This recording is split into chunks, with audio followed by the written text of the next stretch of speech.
So here's my voltmeter showing 13.8 volts, and it's hooked up to the red and black wires that go into the water heater.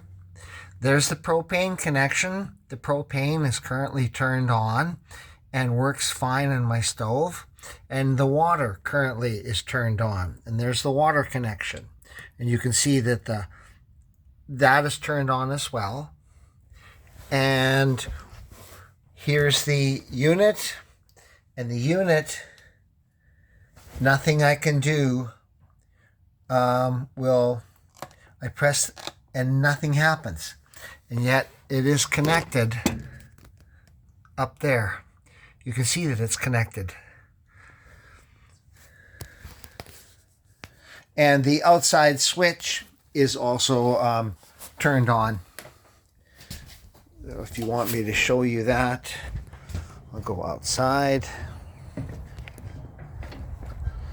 And so there you go. Now that switch is on as well, and nothing happens.